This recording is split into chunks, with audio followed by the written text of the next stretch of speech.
بالعلم بل بالأدب تنال أعلى الرتب فعش حياة العلماء وقرأ صنوف الكتب ودم على تواضع لا تفتخر بالنسب كفاك أن تخرج من دنيا الورى بالحسب بالعلم بل بالأدب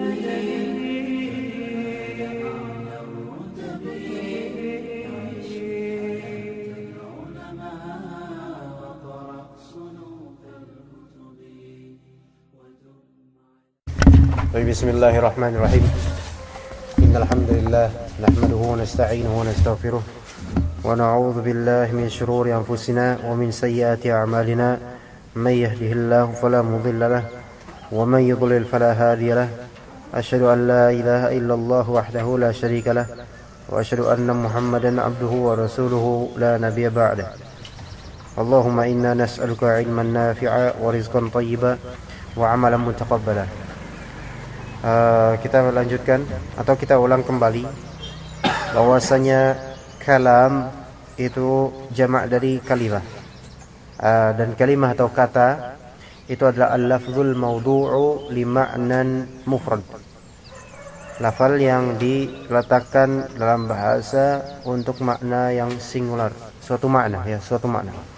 Wahia imma ismun imma ismun, mungkin dia isim, mungkin dia fi'il, mungkin dia harf. Itu di nahul wadih kita udah belajar itu. Imma dia isim, imma dia fi'il, imma dia harf. Adapun kalau misalnya isim di sini madalla ala ma'nan fi nafsihi min ghairi isy'arin bi zaman. Jadi tidak ada korelasinya dengan zaman yang nama isim itu. Maksudnya eksistensi dari nama tersebut, kita sebut al-qamar, itu tidak berkaitan dengan zaman.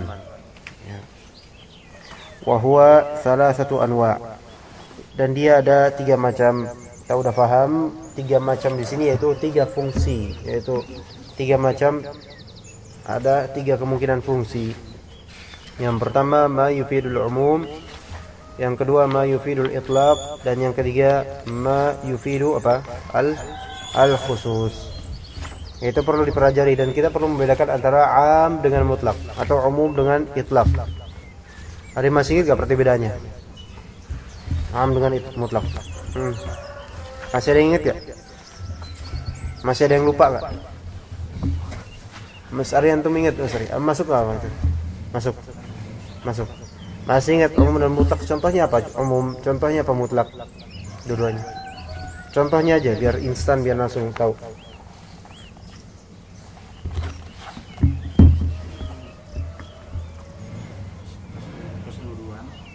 Keseluruhan. Contoh kalimat. Dengan bahasa Indonesia nggak apa-apa.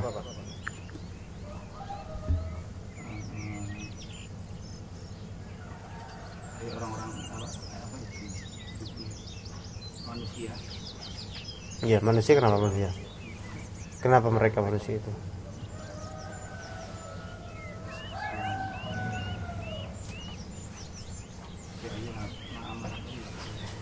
Contoh misalnya gini nih. Saya mencintai semua manusia misalnya. Itu umum atau mutlak? Umum. Kemudian saya menyelengkat seorang manusia, umum atau mutlak? Nah, gitu dong. Mana yang contohnya jadinya kan? Aduh.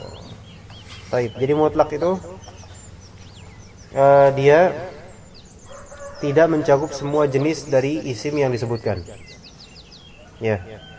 Kayak sapi kan waktu itu. Saya menyukai sapi. Saya menyukai sapi berarti kan saya suka sama kaum semua, yang penting sapi semuanya gitu. Semua jenis sapi masuk ke dalamnya. Sapi yang ada di Palembang, sapi yang ada di Cirebon. Tapi kalau misalnya Anda bilang saya menyukai seekor sapi, berarti sini umum atau mutlak? Mutlak kan? Mutlak. Yaitu satu ekor sapi saja. Nah, contoh lain. Saya ingin menikahi semua wanita. Misalnya ada maniak, ya, maniak seks misalnya. Saya ingin menikahi semua wanita. Umum atau mutlak? Umum. Tapi kalau misalnya saya ingin menikahi seorang wanita, mutlak, ya kan? Paham di sini enggak? Udah paham kan? Jadi tadi ada dua lafal wanita. Yang wanita pertama kan semua wanita, itu berarti umum, yufidul umum. Ya, contohnya al-asmaul mausulat, itu salah satu contohnya. Tapi yang contoh yang disebutkan tadi juga berlaku. Yang kedua tadi wanita disebutkan juga seorang wanita. Yufidul mutlaq. Yufidul mutlaq. Kalau antum perhatikan dalam bahasa Inggris itu ada definite article dan ada juga indefinite article, zero. Ada definite article itu dengan tambahan the, ya kan? The. Kalau indefinite article itu seperti ada a. Sahih atau enggak? Dan kemudian ada yang zero tanpa the, tanpa a. Contoh misalnya, apa contohnya? Iya, bahasa Inggris. Contoh yang dengan yang enggak ada sama sekali artikel. Contoh misalnya, please give me cow. Give me atau please atau I love cows. Cows artinya apa? Sapi-sapi. Itu umum atau mutlak? Umum. Kalau misalnya dia bilang, please give me a cow, atau please give me a pen. A pen. Sebatang pena, ya kan? Berikan saya sebatang pena. Nah, sebatang pena ini umum atau mutlak? Mutlak. Iya. Itu kayak ma'rifah. Ma'rifah nakirah. Tapi ini ada makna lain. Ma'rifah nakirah ditinjau dari segi nahunya. Ya. Tapi kalau misalnya umum mutlak ditinjau dari segi usul fikihnya, gitu. Jadi sebenarnya tiap-tiap isim yang kita pelajari atau kita baca di buku manapun, itu bisa kita tinjau dari tinjauan bahasa, bisa kita tinjau dari tinjauan usul. Gitu. Nah, kemudian ada ma yufidul khusus, memberikan faedah khusus. Misal, saya mematahkan pena itu. Itu umum, mutlak atau khusus? Khusus ya? Khusus apa sama?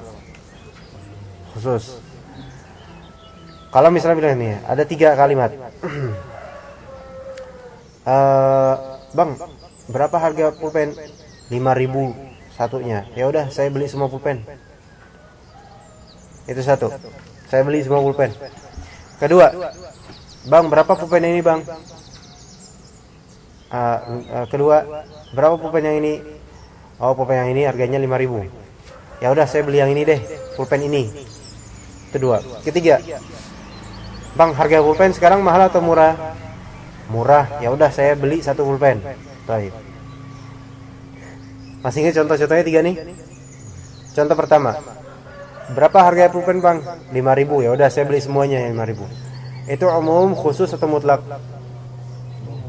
Umum. Saya beli semuanya kan? Umum. Tapi kalau tadi yang contoh kedua, berapa harga pulpen? Ya udah, 5.000 harganya. Ya udah, saya beli yang ini deh. Umum, khusus atau mutlak? Umum, khusus atau mutlak? Tadi yang bilang mutlak, ada yang bilang khusus. Alternatifnya bilang umum aja ya, biar tambah salah.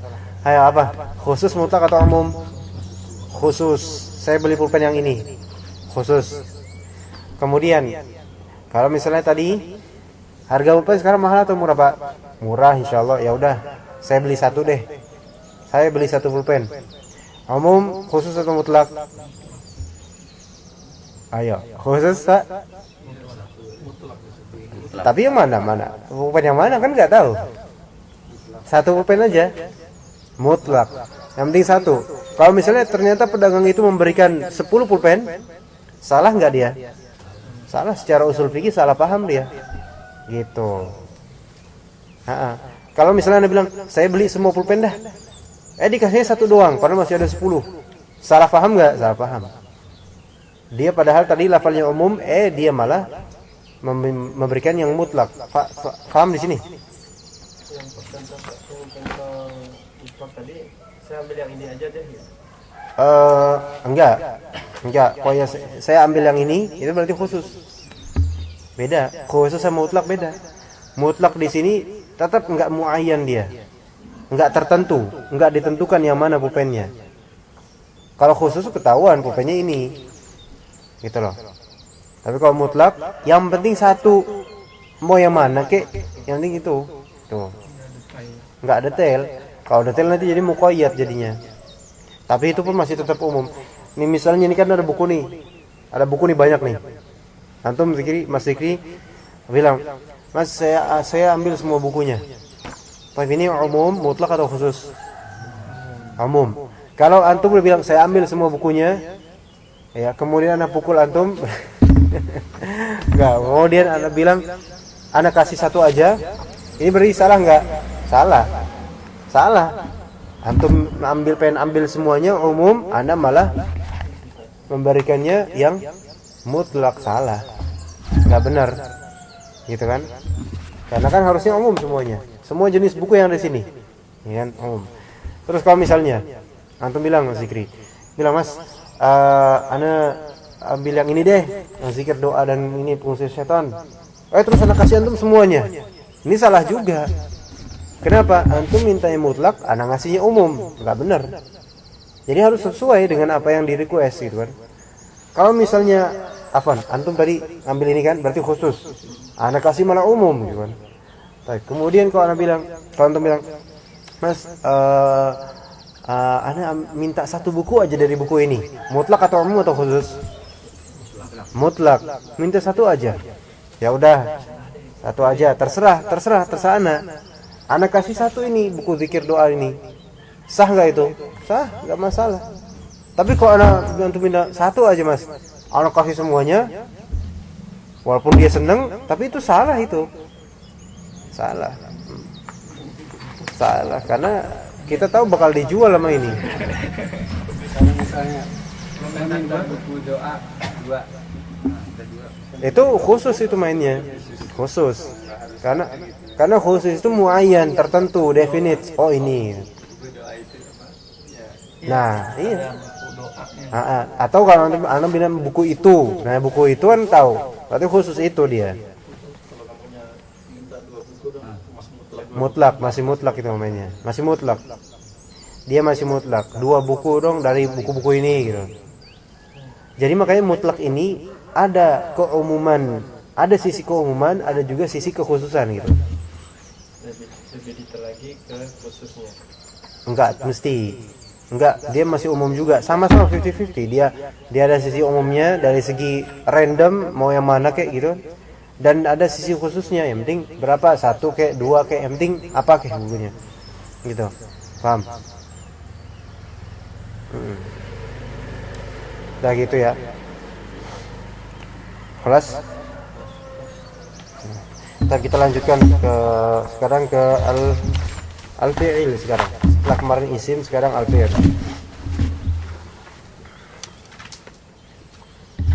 Mas, mari baca al-fi'il. والفعل ما دل على معنى في نفسه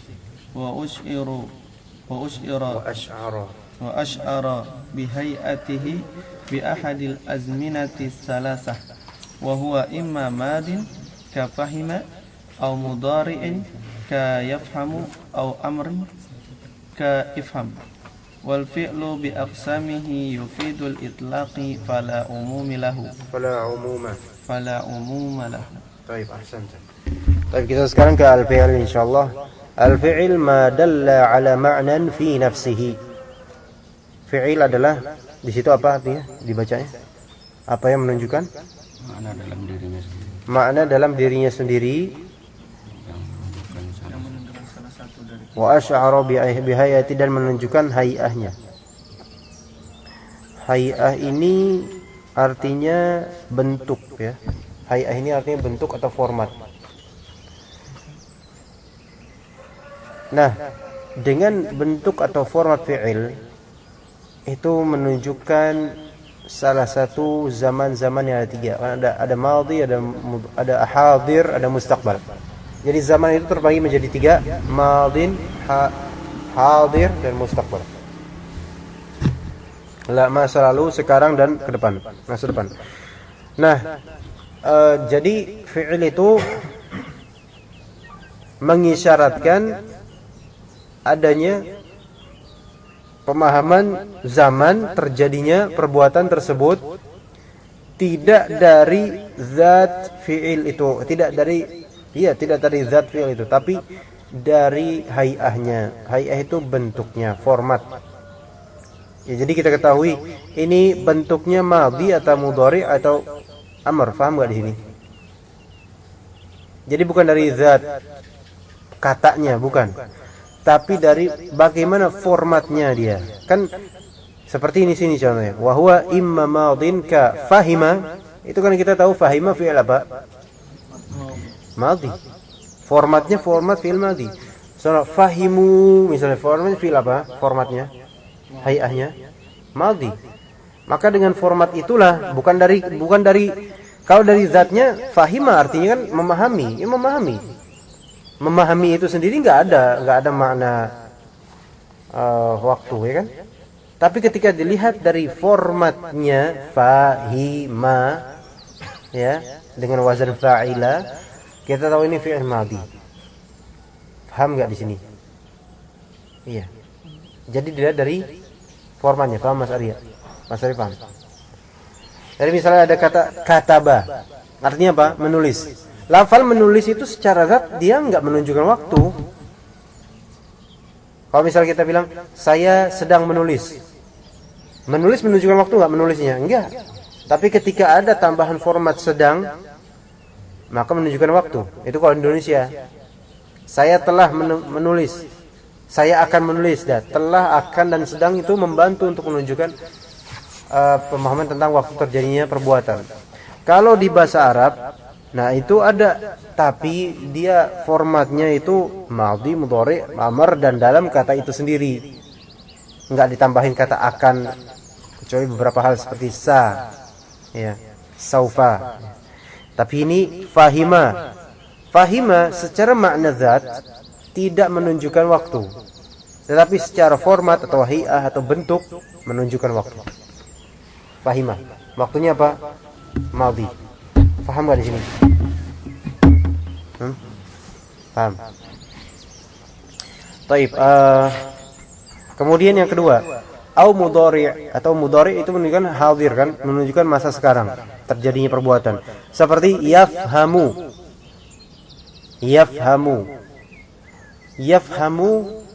Taib. Itu menunjukkan kapan terjadinya perbuatan faham? Sekarang, sedang terjadi. Tahu dari mana antum? Apakah tahu dari memahami makna memahami, atau tahu dari bentuk lafalnya? Dari lafalnya, bentuknya, bukan dari arti kata, ya kan? Sama seperti isim, enggak menunjukkan waktu. Kalau dari segi arti katanya, antum lihat kucing. Antum pahami makna kucing itu, enggak ada isyarat masa lalu, enggak ada. Sebagaimana menulis secara zat enggak ada makna menulis maksudnya masa lalu atau enggak ada. Tapi diketahuinya dari bentuknya, ya. Fi'il madhi, fi'il mudhari, atau fi'il amr atau nahi. Taib au amrin ka ifham, amr, seperti ifham. Ya, namanya fi'il amr, bentuk amr itu menunjukkan madhi, mudhari, atau mustaqbal. Madhi, hadir, atau mustaqbal. Datang kucingnya. Iya. Ayo, ifham misalnya. Ka fi'il amr, menunjukkan masa lalu, sekarang, atau masa depan? Sekarang. Mustaqbal Mas Bro. Iya, karena ketika kita memerintahkan sesuatu dengan format perintah, itu menunjukkan sesuatu itu belum terjadi. Nggak mungkin orang lagi nulis atau tidak sedang terjadi. tidak sedang terjadi, ya, atau tidak sedang terjadi. Belum terjadi pada waktu itu. Ya mungkin dulu pernah terjadi, tapi tidak sedang terjadi sekarang. Ada Habib yang sedang nulis. Ayo suruh, uktub ya, uktub, anta uktub. Jadi dia lagi nulis. Loh. Uktub ya, uktub. Dia lagi nulis ini. Lah, uktub. Gimana uktub? Tapi sedang menulis. Ya. Oke. Kelas, kita udah paham di sini? Paham kalimat wa asy'ara bihayatihi bi ahadil azminati tsalatsa. Bi ahadil azminati tsalatsa. Ya, jadi fi'il itu dengan formatnya lah yang membuat kita memahaminya dia menunjukkan waktu, bukan dari makna zatnya, tapi dari formatnya. Paham? Paham Mas Zikri? Mas Habibi? Pak Rahmat? Pak Sumitro paham? Belum? Oke, ini kita ulang. Kita belajar di nahwu, fi'il itu ada fi'il madhi kan Pak? Ada fi'il mudhari, ada fi'il amr gitu kan? Baik. Nah, fi'il itu menunjukkan waktu enggak Pak? Tetapi orang memahami fi'il itu berkaitan dengan waktu bukan dari makna kata itu sendiri, bukan. Tapi dari apanya? Dari bentuk katanya. Contoh nih, Pak, apa arti memakan? Arti makan. Makan ya makan, memasukkan makanan ke dalam mulut. Memasukkan makanan ke dalam mulut itu menunjukkan waktu enggak, Pak? Memasukkan makanan ke dalam mulut. Apakah itu berkaitan dengan masa lalu? Enggak tahu enggak. Apa berkaitan dengan sekarang? Enggak. Maksudnya enggak ada memasukkan makanan ke dalam mulut. Itu enggak ketahuan apa. Nah, iya kan Pak? Contoh lain, tidur. Tidur fi'il, perbuatan. Tetapi makna tidur itu sendiri enggak ada kaitannya dengan waktu. Masa lalu, masa sekarang, masa depan enggak ada. Enggak Pak? Lah, tapi kok di di definisi kata kerja adalah yang menunjukkan makna menunjukkan waktu ya. Lah terus bisa paham dari mana kata kerja itu menunjukkan waktu? Nah, paham dari mana? Apakah memahaminya dari makna kosakatanya itu sendiri, yaitu tidur berarti menunjukkan masa lalu, atau dari bentuk kata? Nah, bentuk kata itu misalnya di Indonesia sedang tidur, telah tidur, akan tidur. Itu menunjukkan waktu enggak jadinya? Sedang berarti menunjukkan sekarang. Ada bantuan sedangnya. Telah menunjukkan udah berlalu, telah tidur. Akan tidur berarti bakal tidur nanti nih. Atau tidurlah berarti menunjukkan masa depan tidurnya. Baik. Bisa dipahami Pak? Itu di Indonesia kayak gitu. Dalam kalimat apa kita harus ada suatu kalimat, apa kita harus membedakannya itu juga? Iya. Nah, makanya di dalam bahasa Arab fi'il terbagi menjadi 3. Imma dia madhi, imma dia mudhari', imma dia amr atau nahi. Maksud juga amr. Nah, dari format 3 inilah kita bisa membedakan ini fi'il mengisyaratkan zaman mana nih. Ya enggak? Kalau formatnya madhi berarti menunjukkan masa lalu. Misalnya menulis bahasa Arabnya apa? Kataba yaktubu, ya, uktub. Kataba ini misalnya kita bilang kataba Muhammadun. Muhammad menulis. Itu Indonesianya. Kataba Muhammadun. Tapi di sini kataba di sini menunjukkan apa? Lampau, sekarang atau masa depan? Lampau. Tahu dari mana? Apakah dari arti dari kosakata menulis atau dari bentuk kataba itu sendiri? Dari mana Pak? Bentuknya fi'il madhi. Gitu. Kalau misalnya bentuknya diubah menjadi fi'il mudhari, otomatis mengisyaratkan waktu yang berbeda lagi. Iya enggak? Yaktubu. Yaktubu berarti menunjukkan sekarang. Karena bentuknya, hay'ahnya, formatnya fi'il mudhari'. Paham Pak di sini? Clear atau masih berawan? Clear ya? Penerapan dalam kalimat itu apa, kita dalam kalimat itu kita apa itu namanya, kita harus tahu itu apa kan, Fi'il madhi. enggak, kalau fi'il madhinya kan sudah tahu, Oh, harus tahu zaman atau apa iya zaman. dalam pengerjaannya itu. Dengan sendirinya ketahuan kalau misalnya kita tahu dia fi'il madhi, fi'il mudhari atau fi'il amr, Pak. Dengan sendirinya. Ibarat kalau misalnya kita ada kalimat di novel, buku novel, buka buku novel, kemudian suatu ketika telah terjadi suatu peristiwa. Nah, itu Bapak, kita nih semuanya pasti memahaminya itu telah terjadi kapan? Masa lalu. Kenapa? Karena ada tambahan format telah. Gitu. Gitu, Pak. Iya, gimana Pak? Masih ada yang mengganjal? Os. Iya, mudah-mudahan clear ya Pak ya.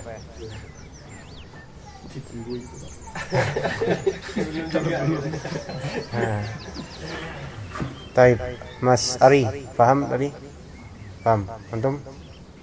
Hafal malah? Hafal? Belum. Gak usah dihafal, gak apa. Taib itu dah. Coba kita berikutnya. Tadi udah. Yang berikutnya terakhir. Wal fi'lu bi aqsamihi yufidul itlaqi fala umumalah. Fi'il dengan macam-macamnya memberikan faedah kemutlakan. Kemutlakan, maka tiada keumuman padanya. Contohnya gimana? Mutlak dia, perbuatan itu mutlak, enggak umum, kecuali kalau ada dalil. Contohnya gimana? Tadi mutlak kita tahu kan, mutlak yang penting ketika disebutkan itu sekali itu aja, udah satu itu aja gitu. Contoh apa? Daraba Muhammadun Ahmada. Muhammad memukul Ahmad. Iya, enggak diketahui. Iya, di sini diketahui satu aja udah. Daraba terfahami dengan sendirinya apa? Sekali. Iya, ya kan? Sekali dan enggak semua macam pukulan. Paham maksudnya enggak? Nah, yang mukul itu kan banyak banget kan macamnya. Ada yang nonjok yang ini, ada yang nampar, ada yang jungkir balik dulu baru mukul, ada yang gimana, gitu kan? Itu kalimat aslinya. Hah? Yang memukul Ahmad itu dalam bentuk kalimat umum. Mutlak. Sudah mutlak. Mutlak. Jadi daraba Muhammad Ahmad. Muhammad ini kan khusus, ketahuan siapa Muhammad ini. Ahmad juga ketahuan Ahmad fulan kan. Nah, sekarang ini khusus tinggal darabanya, perbuatannya ini umum atau mutlak. Kalau umum berarti semua jenis pukulan dia lakukan. Dan nggak mungkin itu kan, ya kan? Ya, maksudnya memukul ya. Kita misalnya Pak, ada orang misalnya Habibie berkata, Pak Sumitro, Mas Ari memukul Pak Rahmat. Apa yang tergambar di Pak Rahmat? Apakah tergambar semua jenis pukulan yang ada di dunia ini dilakukan oleh Mas Ari kepada Pak Rahmat? Enggak kan? Enggak, karena enggak umum, perbuatan itu enggak umum aslinya, kecuali kalau ada dalil. Nah, tapi Pak terpahami gimana? Mas Ari melakukan satu pukulan kepada Pak Rahmat. Apapun jenis pukulan itu, yang penting sekali pukul. Paham nggak? Paham nggak tuh? Kalau dikhususin, kalau dikhususin, Di takyid. Dan kan Muhammad dan Ahmad itu kan isimnya sudah mutlak. Enggak, Muhammad dan Ahmad khusus. Nah, memukul di sini sudah mutlak atau masih? Dia mutlak. Kan Anda bilang tadi mutlak itu yang penting begitulah dia. Mau kayak gimana kek caranya, jenisnya gitu kan? Kayak Anda bilang tadi, Mas Zikri, tolong berikan saya satu pulpen dong. Itu mutlak bukan? Mau warna merah ke mau apa, yang penting satu pulpen, kan mutlak itu. Bukan semua pulpen. Nah, itu kok isim ya. Kalau isim itu terfahami gitu salah satunya. Nah, kalau fi'il asalnya yang perbuatan itu terfahami kemutlakan perbuatan itu. Misalnya, Mas Ari, tolong pukul saya. Dan pukulan uppercut. Nanti itu Enggak, itu nanti dulu, nanti setelah itu nanti. Tolong pukul saya. Ana yang kurus gini kan, terus Mas Ari gede gitu, ya siap-siap hancur ana. Tapi di sini enggak dikaitkan dengan, enggak muqayyad, enggak dikaitkan dengan apa. Yang penting pukul saya. Berarti kan dia mutlak enggak? Tolong pukul saya kan berarti sekali aja lah pukulnya, dan dengan cara apapun pukulan itu, ya enggak? Paham enggak di sini? Misalnya Mas Ari, tolong pukul ana dong. Yang ada, jangan dulu nanti ya. Terserah Mas Ari di sini mau memukul dengan cara nampar, mau dengan cara nonjok, dan mau bagian manapun yang dipukul, yang penting pukul, dan itu sekali. Iya, karena pukul ana dong, terpahami sekali aja, pukul ana. Caranya terserah. Seperti tadi pena, ana minta satu pena dong. Caranya antum mengambil ya terserah. Tapi kan itu isim, ini fi'il, perbuatan. Jadi pukulnya cukup sekali, nggak terkait dengan cara apapun. Ketika kemudian dia pukul ana dengan cara misalnya nonjok muka, coba, aduh, alhamdulillah. Nah itu tuntas kan, selesai perbuatan. Tapi kalau misalnya dia pukul dengan semua cara pukulan, salah dia. Mas Ari pukul ana dong. Ini kan mutlak. Dia malah memahaminya umum, nggak boleh. Pukul ana dong, dia memahaminya umum, terus semua macam pukulan, terus sampai nyembelih sampai apa, itu nggak benar gitu. Kecuali kalau bilang, Mas Ari, pukul ana dengan segala macam pukulan yang antum punya. Ini umum mainnya dah. Berarti dia boleh menunaikan ini semua macam pukulan. Kalau dia menunaikan sekali doang, gitu doang, salah dia. Karena anda mintanya apa? Umum. Dia ngasih mutlak, salah. Bisa pahami sini. Jadi perbuatan fi'il beda dengan isim. Isim dia bisa umum, bisa mutlak, bisa khusus. Tapi kalau perbuatan asalnya adalah mutlak. Paham gak di sini? Ya, ini agak ribet juga. Tapi yang penting antum tahu kaidah dulu. Perbuatan asalnya mutlak, bukan umum.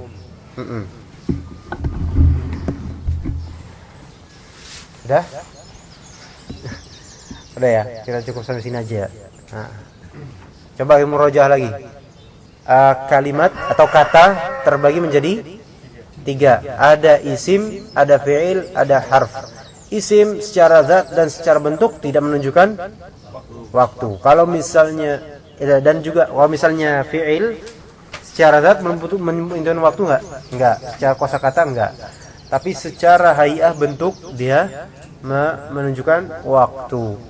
Kemudian isim itu bisa terpahami darinya ada 3 posibilitas, 3 kemungkinan. Imma terpahami sebagai umum dengan indikasinya, imma terpahami sebagai mutlak dengan indikasinya, imma terpahami sebagai khusus dengan indikasinya. Ya, contohnya misalnya umum. Tolong datangkan kepada saya semua kucing di Cilangkap. Umum atau mutlak atau khusus? Umum atau mutlak atau khusus? Umum. Semua kucing di Cilangkap. Baik. Kalau misalnya bilang, tolong datangkan saya seekor kucing. Umum, mutlak atau khusus? Mutlak. Kalau anda bilang, tolong datangkan saya kucing yang sering ngaji di sini. Khusus dia. Khusus. Sebenarnya masalah ini masih panjang nih, masalah mutlak, khusus, umum, muqayyad masih banyak. Cuma kita sampai sini dulu. Kemudian kalau fi'il itu dasarnya dia terpahami sebagai mutlak pada awalnya, kecuali kalau ada indikasi untuk mengumumkannya. Wallahu a'lam. Ya, subhanallah. Ya, terus. kucing yang sering ngajinya banyak. Kucing yang Sering ngajinya banyak. maksudnya gimana? Sering ikut pengajian. Dia jadinya muqayyad namanya. Muqayyad ini ya masih umum, tapi juga ada kekhususan yang tambah. Ini namanya muqayyad. Ya.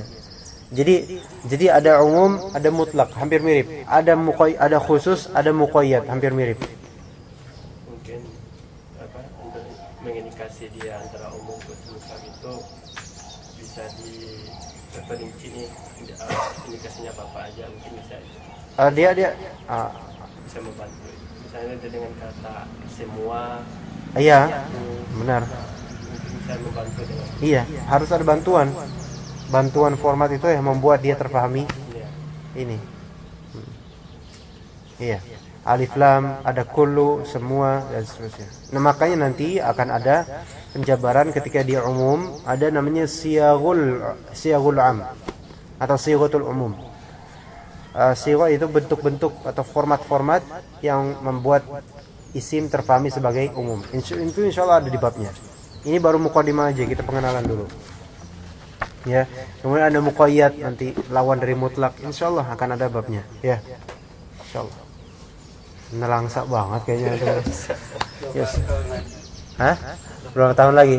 Ya, tunggu antum dapat yang kedua lah. Subhanakallahumma wa bihamdika asyhadu an la ilaha illa anta astaghfiruka wa atubu ilaik.